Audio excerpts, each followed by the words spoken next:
Josh. So we talked at lunch. What can you tell us about being an employee versus a business owner? What's been your experience, and what can you tell my friends and people out there? Being an employee can be fun. It's not for everyone. It's definitely not for me. And I think when you are a business owner, you learn to be a responsible employee as well, because you're employee number one. You're the person that started the business. You're employee number one if you start your own business, yeah. That's right, yeah. And you learn to you value every past employer that you had and how difficult it was maybe for them to manage you. And you may have been having a really tough time in your past job, but mostly because you just didn't really appreciate the employer's time. Because as an employee, I think you take a very negative outlook because you feel like your time is owned by someone else, and you're financially controlled by that employer. So I think you begrudge a lot of it, but then when you're on the other side of the equation, I think you learn to appreciate it. Nice. So so did you? Because me, I had the corporate job for two years. Did you have that at one point, and then you transitioned? I did. Yeah, what was your motivations there? I don't think anyone truly enjoys their jobs, and if they tell you so, they are lying to you, I think. I didn't enjoy any of my jobs, but I don't begrudge a single minute, a single second of any of the work that I have to do now as a business owner. Even if some days or some months I have to work 12 hours a day to achieve what I need. I never think negatively about any of the work that I do on my business. It's a very different concept. Yeah, exactly. It's like people were like taught, like, get your dream job, go to get the education that you can get your dream job. And I was realizing, like, recently, the dream job is to not have a job. And like young people mostly, I mean, obviously in school they don't teach us this, but like people never consider that an option. Like, you don't have to have a job. What you need is income. And so people are just like, I mean, I'm speaking to my past self. When I was in high school, I didn't ever think of like having my own business or being an entrepreneur, just creating some income so I can do what I want. It's always like, what is going to be your dream job working for someone else? So it's like this key little mindset switch, and like most people, everyone here has, but I was just like, oh yeah, number one, if I'm an employee for life, I'm never going to be free and in control of my time and my vacation time, my travel, etc. And number two, you're never going to get rich as an employee. No, and here's the hypocrisy of our society. Our society is essentially breeding a workforce. And that's why they try to inculcate these ideas into your head when you're younger. They put this path ahead of you that you have to get really good at one skill in order to be able to exchange your time for money and become somebody's employee. But actually, the hypocrisy is that our society is driven by a capitalist economy, right? And it is really, I think, ironic that most of us live in a capitalist society, but we don't think about becoming a capitalist, even though our society is clearly designed to favor mostly the capitalist as opposed to the employee, right? And that's where I think, as soon as you get over that initial barrier and you shift your mindset from the mindset of I need to constantly improve my resume to make myself more and more employable to who cares about my resume? Really, I should never have to worry about my resume ever again. I should only worry about starting and growing businesses until I get to that point of financial independence, FIRE, whatever you want to call it, whatever your end goal is. Fuck yeah. That all being said, at the beginning, you gotta eat. So like after college, gotta get that corporate job. Did you get that? I think I might have got that. The freaking sign just fell over. But anyway, you gotta, get that corporate job, get that sales job right after college. But like, as long as you know in the back of your mind that like, yep, I'm gonna save my money and be doing side hustles on the side, then like you're good. So like, you don't need to be like ashamed at your job because you need one to start. To feed yourself, but long term, if you got the entrepreneurial mindset, it's the way to be. That's true, and I don't agree that you need to get a lot of experience before you start a business. Actually, it's much faster to learn something when you're on your own. And a lot of people think, okay, I need my own business, but maybe another 5 years because I don't feel like I have the right level of experience. You can always learn on the task of doing your own business. But I think what you do need is some experience being hired by a company that maybe is slightly impressive, so that you are never lured back into the workplace. Because if you start too early and all you've done is businesses, you're not entirely 100% successful, you're doing well, you might still in the back of your head think, if someone like Coca-Cola or like a big name company comes to you and offers you a job, you might be tempted because you've never worked for a big company, and you might say, wow, that's amazing, I get to be like in a dream job type of thing. But of course that's going to be just like any other job, if not worse, because some of the big companies, are well known for treating their employees like a number, and not really giving you any work satisfaction. And work for a big company so that you know that you don't like it. Work for a small company where you're going to learn most things. And once you've done those two things, then you're probably set. You're probably set to start your own business. And it doesn't have to be that late in life, right? Yeah. That's what I think. Freaking dude, you can be a teenager, you can be in high school, literally. And everyone has laptops, aka it's a side hustle. Start your side hustle, whether it be Amazon or any of the business models I always talk about. You can do that from your dorm room or from your room or parents' basement. You can. Learn by doing. And it's like so funny how I talk about the college thing, going to business school, paying $100,000 to go to business school when you can learn better just by starting your own business from your laptop. Hey, and there's always someone who is going to be willing to mentor you. You're never going to run out of resources. I think if you show commitment, if you show the willingness to put in the work on your own, people are going to be magnetized to you and they're going to want to help you out, right? So every business owner, like you and I, and anyone else around here, if someone comes to me with a question, first I'm honored and flattered, and immediately I want to jump in and try to help them. And I may end up giving away stuff that's proprietary, or giving away things that are really important to me, and maybe constitute like a really secure part of my business that I think I wouldn't be otherwise so happy to disclose. But if somebody comes to me, I'm just like, I have this human need to just like give back, and I think everyone here will be in the same situation. Like you just approach another business owner, approach another person that can teach you something. They will admire your passion, they'll admire what you're doing, and they'll be really flattered that you're coming to them for help. They'll be more than happy to give you some tips. Fuck yeah. We live in the easiest time ever to connect, to create your own business, to not have to have a job, because some people may be realizing that, I don't have to have a job.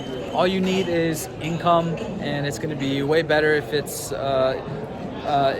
your own business, because you're in control of your time. You can scale it to the moon, way past $1 million, whereas like these big companies, Coca-Cola, the top positions are only making like $300K, like they have that ceiling. And they live in big, expensive cities where they're not even probably saving that much of their money. They're exposed to all sorts of liabilities. And look, income is all you need, for sure. But also what you do need is to overcome the fear of putting behind you, the conventional lifestyle of having a job. And I think the number one thing to overcome is, that leap of faith. You're starting a business and going it alone, where you're not guaranteed an income yet, but you're in the startup phase. I think when you've made that decision, the fear goes away, because fear is always in the imagination, right? You think about it and you're like, I'm never going to be, I know I want to do this, but I mean, my life is too stable, I have too many responsibilities. But once you've made the decision, you've really moved along with your plan, right? All of a sudden, magically, even if you're not making money in the beginning, the fear goes away. Was that the same for you? Yes, because I had the mindset, like we committed, we wanted to do this, like, hey, if Johnny and Jabril can do that, I see them on YouTube, then why can't I do it? Yeah. So it's that is a big thing, just believing in yourself, knowing it's possible. But once you commit, like people ask, like, didn't you worry about money? And didn't you worry about failure? It's like that, just like sports, just like life, it's all mental. Just like paragliding, I was shit scared of paragliding. I did it in Rio, and all the way up, I was terrified. I was shaking, and I was on the verge on the edge of that cliff, and I was about to jump off. The minute we left the ground, my fear dissipated. It disappeared. And I think it's the same with making any crucial decision. Yes, you will worry about money and your lifestyle, making changes, selling your house, giving up your lifestyle. But the minute you've made that decision, all of a sudden, something inside your brain just clicks, and you find that passion, you find that drive. And I'm telling you this not only from personal experience, but from anyone I've spoken to, that fear just goes away. And my other advice to anyone who's willing to start out would be, maybe in the beginning, don't worry about social media and telling anyone about what you're doing. Like I only just got on Instagram today, right? The other day. You're like my First follower follower. number one. I really enjoyed that stealth mode and not having to answer to anyone or listen to any external white noise. And I felt that interfered a lot with my decision making because it kept making me sort of change directions in my thinking. I had a thought this something might work out. I totally isolated myself. I put myself in literally a basement, a dark basement for a few months. Didn't even tell my mom what I was doing, right? Yeah. And I felt that gave me, strangely, instead of sapping the energy from me, it gave me more energy. I was more focused. I didn't have to go on, parties, vacations. It was just me and my business 24/7. Wow. And that period for me was crucial. And I would seriously advocate it. If you're thinking of starting something from scratch and you're worried about what society or what people might think or what your mom might think, just don't tell them. Do it on your own. No social media. Try to get some sales. The minute you have your first client, that's when your responsibilities are going to kick in. I have to now service that client, and you'll find the stamina. You also find, I think, the dedication and the discipline that you need to follow through and satisfy the needs of that client. Yeah. Because you'll be thinking every day, oh shit, if this doesn't work, I'm going to be so embarrassed. Yeah. Yep. Right? So Exactly. that's my advice in a nutshell. But again, don't just take my advice because everyone's different, right? Yeah. Maybe what worked for me may not work for someone who's an extreme extrovert and just relies constantly on like the input of other people. Yep. What kicked me into action was I told my friends I'm going to move to Thailand before I made money online. Right, so right. it's the same kind of psychology. It was that kind of fear of social embarrassment. Yeah. Let's say a year goes by and I'm still at home, not in Thailand.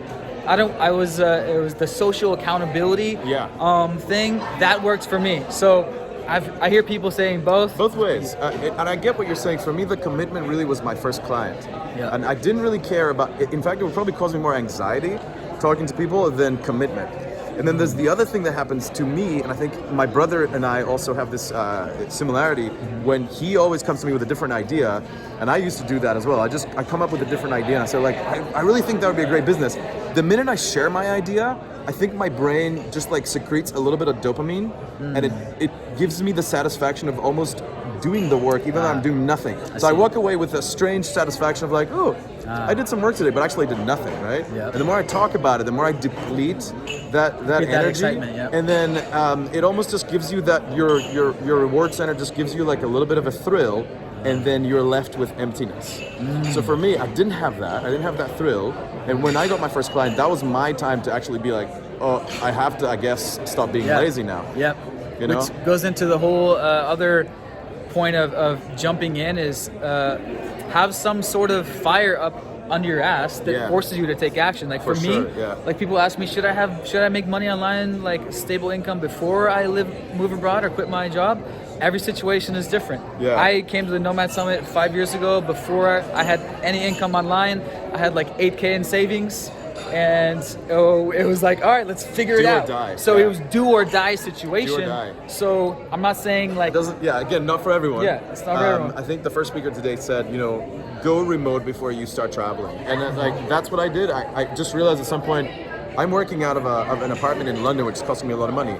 I could just be doing the same thing from anywhere in the world. And at that point, when I was certain that I had some some steady income, or I had some streams where I could rely on for at least a few months, I felt a bit more confident in actually making the leap. And I knew as well how typically my budget cycle works out, and I could plan accordingly, plan around that. Again, you sound like you're kind of on the opposite end of the spectrum, where you just, social interactions are key for you. That's why you're on social media, and also you like the desperation of like, it's like, if I don't do this now, I'm in trouble. So you've got like the carrot and the stick for you. The motivating factors are very different, the negatives and the pluses. But I'd say find out what those are for you. Find out what the carrot is for you. Find out what the stick is for you. For me, the stick was, I don't like the embarrassment of failing disappointing my clients. And for me, that was a huge stick. It's like, if this doesn't work out, it's gonna be like, I'll lose face, right? Yeah. And then the carrot for me was, of course, having that financial independence and not having to work for anyone. So I don't like putting myself beneath other people. It really takes a lot of, life satisfaction away from me. Exactly, which is one of the points that you mentioned at lunch as well, is being an employee like makes you like a lesser person, like as you're saying, because it takes away life force. Because like psychologically, you like your time is controlled or whatever. Your time, yeah, exactly. Your time is owned by someone else. And there's no way anyone could tell me I have this great job. No, man, I know. You live in a city where traffic sucks. You have to commute. There's no way you wake up at 6 o'clock every morning after, watching Netflix the night before and thinking to yourself, wow, my job is amazing. You're not going to think that. Yeah. You will think, oh shit, I really have to do this now again, but it's raining, And I think as human beings, the one thing we all have in common is we like to have options. Yeah. We like to be able to wake up in the morning and say, I don't want to work today. Yeah. I just don't feel like it, Somebody called me, I have to go somewhere, I don't know, It's my favorite thing. Yeah, it's the best thing ever, right? Oh, I love it. And equally, you also want to know that whenever you are working, it doesn't suck. Like, it doesn't sap the life out of you. Yeah. Like, that you're doing something because you're growing something that you own. In your job, the minute you're fired or you quit, that's it. You're completely disconnected from any of the assets that you helped build. Yeah. And I think that's a crucial point. You're building assets for someone else when you're working as an employee. That's another key difference. Yeah. When you're working for yourself, you're building your own assets. You can sell it, you can swap it, you can, downsize it, upgrade it. It's every day you're adding a piece to that little, the pile of apples that in your barrel, right? Yeah. And you get to keep them all at the end, or lose them. But if you're an employee, you're going to lose them anyway. Yeah. You get fired, you own nothing. Yeah. You got nothing now. Stock options are just a sweetener, and any of those things, golden handcuffy things, are meant to just, mitigate the pain. If it wasn't painful, they wouldn't offer these things. If jobs were awesome, people would be lining up to take the job for less of a payoff, right? Why are people constantly looking for that position, get the promotion? Promotion means 10 times the work for maybe 20% more money. No one has ever, and you can't say no to promotion because it sounds like you're not serious enough about your job. So it's like a double-edged sword. Any of the stuff that happens in the corporate world is literally designed to destroy your soul entirely. You said it, so I don't have to say it, guys. Like when you said about when you're working for your own business, it's satisfactory and it doesn't feel like work. When people ask me how much do you work, I actually underestimate the hours. And like Danny was telling me recently, he's like, Plies, dude, you work so much. Like I'm on my laptop like at lunch or like late at night. I'm like, oh yeah, I like forgot that this is work. Yeah. Because I'm excited about building this new revenue stream that's gonna make me some more passive income and scaling what I'm already doing. So it's like, it doesn't even feel like work. You're totally right. And people in your personal life, your personal connections, friendships, relationships, will point things out because from their perspective, they maybe they're still thinking from an employee's perspective, right? If your girlfriend sees you working past midnight on a Saturday night instead of going out and enjoy yourself, to her, you are an idiot and a slave, right? She can't understand that inside of your brain, there's nothing but just zen. Yeah. Because to you, it's like you're giving a few, final touches to a project, or you're caressing your baby at that stage. Yeah, exactly. To you, that's not working. Yeah. But if you're working in finance and you're in the middle of the city and you're in the office until 4 a.m, then she has every right to berate you for staying up that late. Yeah. But it's different when it's your own business and I understand, accept that advice. Your mom will tell you you're working too hard. I accept that work-life balance is important. But I have the work-life balance. It's just it's structured in a different way, I think. Yeah. Absolutely. And as you mentioned, being able to take the day off because it's rainy or because you don't feel on point that day, let me tell you guys, it's my favorite thing. I love to, let's say today was Tuesday, I can go out and party on a Tuesday, take Wednesday off because I am my freaking own boss, and that is worth millions. Taking full days off too. I take 3-day weekends often. Weekends, it's for 5-day weekends. Yeah, exactly. I took a 1 month and went and road tripped Kenya. Yeah. We take weeks off sometimes. After our freaking New Year's Eve bash, the whole week off I was just like recovering. But so that too, taking days off, but also during the day, being able to work when you want is worth millions. Being able to up late. Exactly. When I wake up, I don't feel rested. I sleep in maybe like 20% of days just because I wake up not rested. Afternoon naps are my favorite now. Yeah. Totally incorporated back into my life. I'm Greek, so like this is my bread and butter. Oh, yeah. You know, having that siesta in the middle of the day, for me is like an injection of energy, and you know I can't live without it. I don't want to be like in the post-lunch slump phase at work, dragging my feet because somebody's telling me I gotta go back to work until 5 p.m. Zero productive, you know, just looking for ways to fill my time to show that I'm doing something, and it is so draining. And I think, you know, it's important to note that even at the expense of generating more wealth or being more productive, it's important to have that time off. Yeah. Even if there's a failure, you know, sometimes I've done things, especially early on in my business, where I missed an important call because I slept through it, you know? I would be fired on the spot if that had happened to me in a position. Can you imagine telling your boss, oh, I missed that call, what happened? Oh, I fell asleep. Yeah. I mean, you're, you know, immediately on the spot, you're fired, right? Yeah. Which is an anxiety by itself. But here's the thing. Walking away from that failure, even if you lose that client, or even something goes terrible, you have no one to answer to. Yeah. And you know, I remember something like that happened to me, and I celebrated the failure almost more than a success. I was like, I'm so happy that I can just fuck up, and nobody is there to tell me you don't have a job anymore. Or nobody's there to tell me, you know, you're on a performance review. Or just negative things won't happen. I'll find money somewhere else. Yeah, exactly. I'll find a way. If, like, I always have like I have also a side freelance / agency business. Like, this message is piling up. Like, I didn't check it for a week. I was like, I'm on my own time. I don't have to reply. Like, if anything, do it for the ability to sleep in when you feel like it. Do it for the ability to take a 3-day weekend or 4 or 5-day weekend when you feel like it. Do it for the ability to go on that 1, 2, 3, 4 week trip when you're asked, because those things are worth intangible millions of dollars.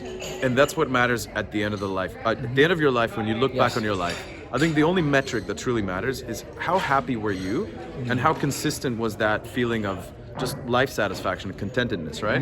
It doesn't matter exactly what led to that, right? If it was money, then by all means chase money, go into banking, whatever, the quickest route to money, right? But maybe there were other things that were important to you.